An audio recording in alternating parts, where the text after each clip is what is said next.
Hello everyone. Today we will visit the land of the rising sun, also known as the Dragon of Asia. Our story takes place in Ishikawa Prefecture, located in the center of Honshu Island, along Japan's coast. Ishikawa is renowned as the cradle of the silk industry. At the beginning of 2024, a 7.6 magnitude earthquake struck Ishikawa, followed by a 5-meter-high tsunami, causing severe damage and impact on the local area. After this event, Ishikawa Prefecture attracted even more attention from the public. In the heart of Ishikawa lies the city of Kanazawa, famous for its pristine natural beauty. Diving into the case, about 5.4 kilometers south of Kanazawa, there is a 3-story apartment building where everything began. One night in 2008, a man returned to his apartment as usual after work. But this was the beginning of a horrifying event. At around 6:20 p.m., a girl we'll call A arrived at the apartment complex in Kanazawa as she had lost contact with her boyfriend for 2 days, and even his colleagues hadn't seen him recently. Worried, she decided to visit his home to check if something was wrong. She slowly climbed to the second floor, stood before his door, took out a spare key from her bag, and unlocked the door. The room was engulfed in pitch darkness, and despite calling out, she received no response. She turned on the light and was met with a horrifying scene that left her frozen in place. Her boyfriend's body was sprawled on the kitchen floor, wearing only a pair of shorts, with a wound on his forehead that had dried blood. Terrified, she collapsed, her limbs trembling. After regaining some composure, she quickly called the police. The police arrived swiftly. The crime scene was a typical mini apartment in Japan, consisting of 3 floors. The ground floor housed an Italian restaurant that had been operating for 10 years and was well known in the area. The entire building was immediately sealed off by the police. The apartment where the crime occurred was on the 2nd floor, decorated in a minimalist style. The layout included an entry hall, a living room, a kitchen, a bathroom, a tatami-floored bedroom, a small storage room, and a balcony. First, the police comforted girl A. They learned that the victim's full name was Kiyohiro Hashimoto, age 22.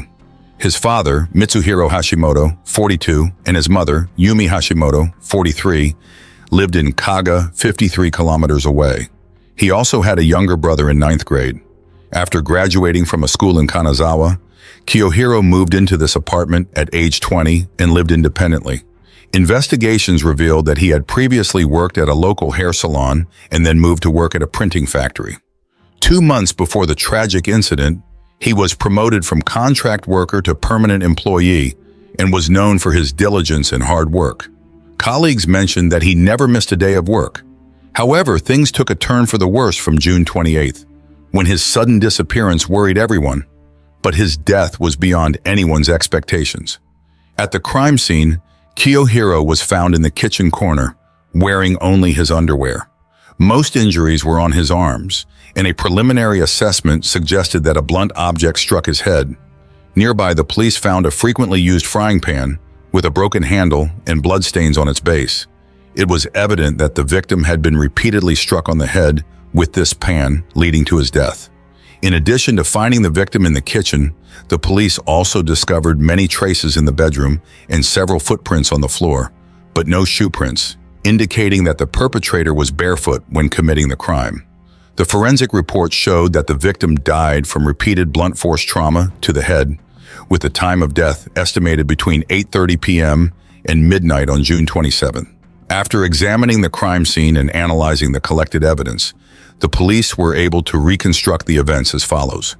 The perpetrator had sneaked into the victim's apartment, grabbed a frying pan from the kitchen, and repeatedly struck the victim. The wounds on his arms were the result of the victim attempting to shield himself. Kiyohiro tried to escape, but the perpetrator pursued and continuously attacked him. When Kiyohiro ran into the bedroom, the perpetrator followed him, and then he ran out toward the kitchen, where the assailant attacked him again.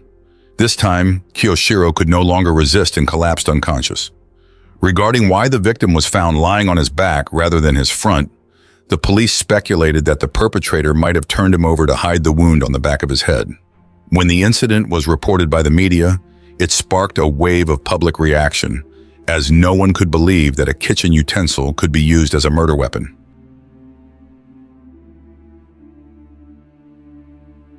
When girlfriend A learned of her boyfriend's death, she fell into a state of despair. It was her intuition, upon not being able to contact her boyfriend, that led her to his place, allowing her to discover this tragic event. In addition to her testimony, a student living on the third floor also provided clues to the police, offering hope for solving the case. The student mentioned that on the evening of June 27th, he heard loud noises from downstairs. But as he was drunk, he could not recall the exact time. This ties into the Japanese lifestyle, where he did not want to cause trouble or get involved, so he turned over and went back to sleep. Besides him, some patrons dining at the restaurant also heard unusual noises. According to their statements, the noises sounded like something falling, but no one paid attention. The events occurred around 11 p.m.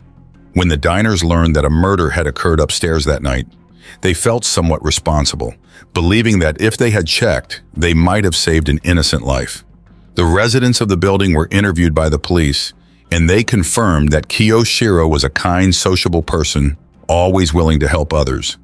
A neighboring resident remarked that the victim was indeed a good person, always friendly with everyone, making his tragic end even more baffling. Returning to the investigation, after thoroughly examining the frying pan's handle, the police found fingerprints that did not belong to Kiyoshiro. However, the police database had no matching prints, indicating that the perpetrator had no prior criminal record. When the police first arrived at the scene, they found a set of keys in the door, which belonged to Kiyoshiro. According to girlfriend A, the door was locked and the lights were off when she arrived. Both the balcony and bedroom doors were shut, ruling out the possibility of the killer entering or escaping through the window. The police concluded that the perpetrator had locked the door from the outside and thrown the keys through the mail slot to mislead the investigation. Inside the apartment, the belongings were scattered and disorganized, but there were no signs of theft. However, the victim's phone was missing. The police immediately increased their efforts to search the surrounding parking lot, vacant lands, and garbage dumps, but the victim's phone was never found. According to the investigation, Kiyoshiro frequently visited his parents in Kagawa about once every 2 weeks. On the day before the incident, Thursday, June 26th, he had dinner with his parents at home.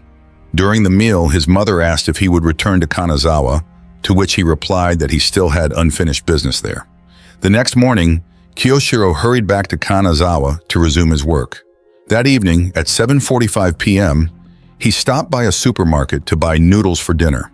Little did anyone know that night would be the fateful night of his life. Despite the police's intense investigation, progress in solving the case remained slow. Although they found some traces in the apartment, they couldn't find anything additional in the hallway or stairwell. The difficulties piled up when a few days later, heavy rain obscured some traces around the crime scene. Additionally, the victims' relationships brought both hope and challenges for the police. They were hopeful because more connections could provide more clues, but it also made the investigation more complex and challenging to verify information. Moreover, the police collected various items from Kiyoshiro's apartment, including dozens of hair samples and fingerprints from both men and women. However, this collection consumed a lot of manpower and time, but yielded no additional information. According to the investigation, besides his main job, Kiyoshiro was involved in multi-level marketing.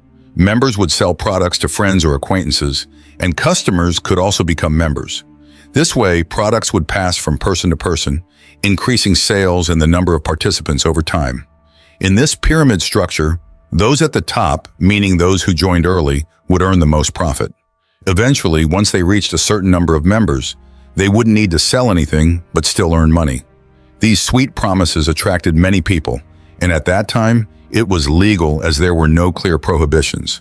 Sellers used phrases like, "The earlier you join, the higher the profit." Hearing this, everyone felt hopeful because they could earn money without doing hard work. Kiyoshiro used social media to connect with many people, but since people rarely revealed their true identities online, even after questioning over 1,000 people, the police were still at a standstill, unable to identify a suspect. After months of investigation, both the police and the victim's family felt helpless. They knew the current clues were insufficient, so the police turned to the public for help, hoping someone could shed light on the case. A year later, Ishikawa Prefecture Police listed this case as a priority investigation with a significant reward. Anyone providing valuable clues could receive up to 3 million JPY. Immediately, the police received numerous tips, but none were accurate. The loss of a family. In the pursuit of solving the case, we see the figures of the victim's parents, who will never forget that day, the night they received a call from the girlfriend. She was crying and trembling, saying their son had been murdered. The parents were half asleep, and when they arrived at their son's apartment, they only saw the police barricade, and their son had already been taken away.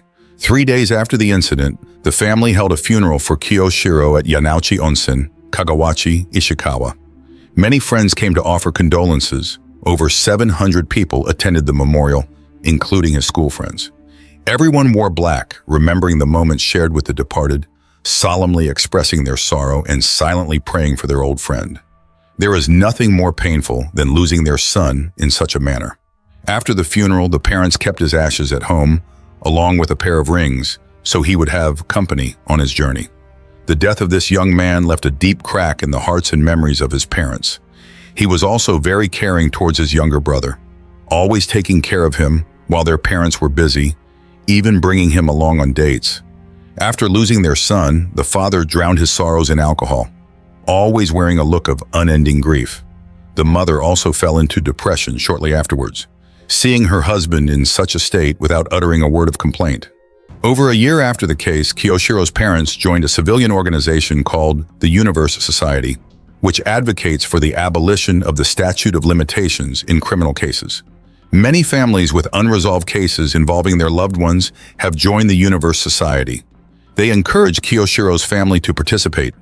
Alongside distributing police reward leaflets with support from friends, they organized various activities such as distributing flyers on the streets with Kiyoshiro's name on them. The more people knew about the case, the higher the chances of solving it. In April 2010, the Japanese parliament passed a law regarding the statute of limitations for murder, abolishing the previous statute of limitations and replacing it with indefinite prosecution. This undoubtedly brought a small measure of comfort to Kiyoshiro's family and others in similar situations. To gather more evidence, Kiyoshiro's parents created a website about him to establish a private reward fund, offering 2 million JPY to anyone providing useful clues. The website not only introduced the case, but also documented the activities of the police and the family. They printed over 6,000 posters and distributed more than 30,000 flyers, working closely with the police. Kiyoshiro's parents worked tirelessly day and night in their own way to solve the case. Hope. In June 2022, 14 years after the incident, Ishikawa Prefecture Police released a sketch of the suspect, a man.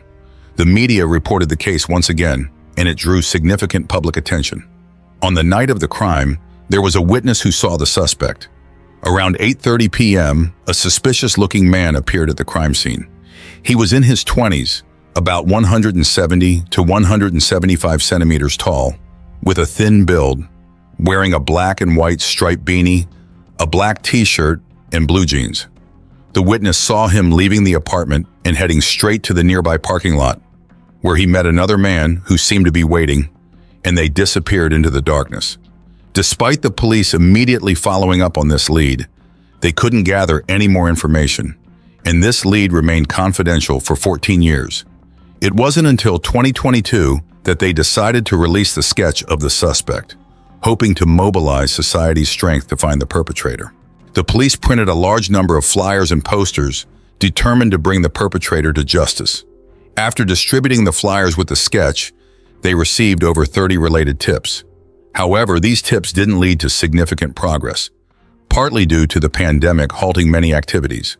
Although the media continued to report on the case, the suspect seemed to have vanished completely. Some people empathized with Kiyoshiro's parents, praying they could find the perpetrator with the limited time they had left. Others criticized the police's incompetence, as decades had passed without identifying the suspect. Some felt hopeless, saying the perpetrator would never be found. Based on the disclosed clues, some speculated that the perpetrator knew Kiyoshiro because there was no sign of forced entry, and it seemed odd that the victim was only wearing underwear when found. It was unlikely he would have opened the door dressed like that, even for someone he knew. The only reasonable explanation was that the perpetrator undressed the victim after committing the crime, deliberately misleading the police to think the suspect was a female visitor whom the victim tried to assault, but she successfully defended herself. Some believe the perpetrator was one of Kiyoshiro's customers, named Seishin, an artist. They knew each other, but weren't very close. Kiyoshiro had a large network of friends, and in his quest to expand his business, he frantically built relationships online, becoming friends with many people through his computer screen. It is highly likely that the perpetrator is one of Kiyoshiro's acquaintances, with conflicts arising from business interests. The witness saw the man in the parking lot, who was likely the perpetrator's accomplice. They planned the crime together. It was summer at the time, but the suspect was wearing a beanie, which was unusual. The only plausible explanation is that the beanie was used to conceal a distinctive hairstyle. To protect those involved, the police concealed the identity of Kiyoshiro's girlfriend, avoiding speculation that she was the perpetrator, driven by romantic conflicts and seeking revenge by hiring a hitman to kill her lover. This hypothesis suggests that her actions, such as calling the victim days before the incident, were part of an elaborate cover-up. If she truly was the perpetrator, she would be a formidable one, having created a near-perfect crime and successfully clearing her name. However, all this is mere speculation without any concrete evidence. Whether this theory holds true is up to each individual to decide. This case concludes here, with all evidence and leads remaining ambiguous. The arguments presented are purely speculative. What do you, dear readers, think about this case? Who is the real perpetrator? Will the true culprit ever be found? Only time will tell. Hopefully, the perpetrator will pay a fitting price for the crime committed. As the saying goes, you reap what you sow, and justice will prevail sooner or later. Until then, goodbye and see you in the next cases.